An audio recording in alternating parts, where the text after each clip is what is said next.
તો વાત કરીએ સુરત જિલ્લાની, જ્યાં સતત બીજા દિવસે વરસાદી ઝાપટા પડ્યા છે। જોરદાર પવન સાથે મેઘરાજાની બેટિંગ યથાવત છે। ઓલપાડ, સાયણ, કેમ, કોસંબામાં વરસાદ છે। માંગરોળ સહિતના વિસ્તારમાં વરસાદી ઝાપટા પડ્યા। ઓલપાડમાં ગઈકાલે 5 ઇંચ વરસાદ થયો હતો। વરસાદના કારણે વિઝિબિલિટીમાં પણ ઘટાડો જોવા મળ્યો। તો સુરતમાં વિવિધ વિસ્તારોમાં આ વરસાદ સતત બીજા દિવસે વરસાદ યથાવત સુરત જિલ્લામાં જોવા મળી રહ્યો છે। સુરતના ગ્રામ્ય વિસ્તારમાં પણ વરસાદ છે। માંગરોળ વિસ્તારમાં વરસાદી ઝાપટા પડ્યા છે। ઓલપાડમાં પણ વરસાદ, ઓલપાડમાં ગઈકાલે પણ 5 ઇંચ વરસાદ ખાબક્યો હતો।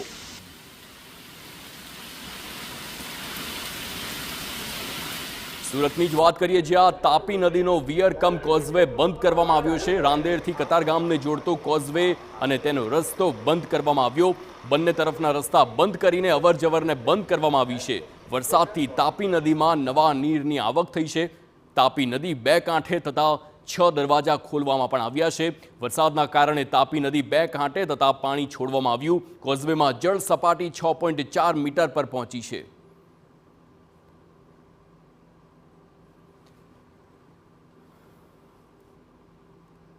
જે રીતે હવામાન વિભાગ તરફથી આગાહી કરી છે કે દક્ષિણ ગુજરાત સુરત શહેરની અંદર આજે ભારે વરસાદ છે આવનારા દિવસોની અંદર પડી શકે છે, ત્યારે સુરતની અંદર કતારગામ અને જે રાંદેરને જોડતો વિયરકમ કોઝવે છે તે આ પહેલા ચોમાસાની અંદર પહેલી વખત છે તે બંધ કરવામાં આવ્યો છે સુરત મહાનગરપાલિકા દ્વારા। અત્યારે જે રીતે દ્રશ્યો જોઈ શકાય છે કે બંને જે ગેટો છે સુરત મહાનગરપાલિકા દ્વારા આ બંને કોઝવે ગેટો જે છે તે બંધ કરી દેવામાં આવ્યા છે અને પહેલા જ વખત આ ચોમાસાની અંદર આ જે ગેટ છે તે બંધ કરવામાં આવે છે। જે કોઝવેની જે સપાટી છે 6.4 મીટરથી અત્યારે જે તાપી નદીની અંદર છે પાણી છે તે વહી રહ્યું છે, કારણ કે ઉપરવાસના જે અંદર ભારે વરસાદ જે વરસી રહ્યો છે અને તેના કારણે તાપી નદીની અંદર જે પાણીના નવા નીર આવ્યા છે અને તેના કારણે આ રીતની સ્થિતિ છે તે નજારો જોવા મળી રહ્યો છે।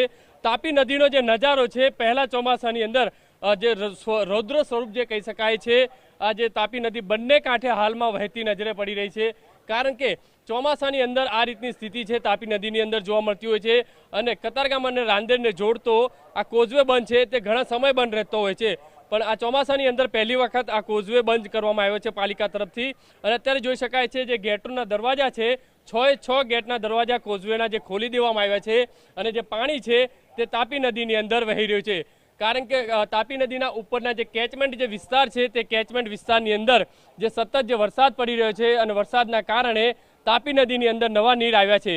અત્યારે દ્રશ્યો જોઈ શકાય છે કે 6.4 મીટરથી આ તાપી નદીની અંદર જે પાણી વહી રહ્યું છે, એટલે આ તાપી નદીનો જે નજારો છે ચોમાસાની અંદર જાણે એક પર્યટન સ્થળ બન્યું હોય તે રીતના દ્રશ્યો છે તાપી નદીના અંદર જોવા મળી રહ્યા છે, કારણ કે બંને કાંઠે છે હાલમાં તાપી છે તે વહી રહી છે।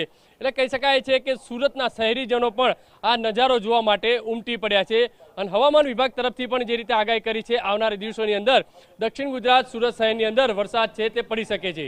કેમેરામેન સંજય ચંડલ સાથે બલદેવ સુથાર, TV9 સુરત।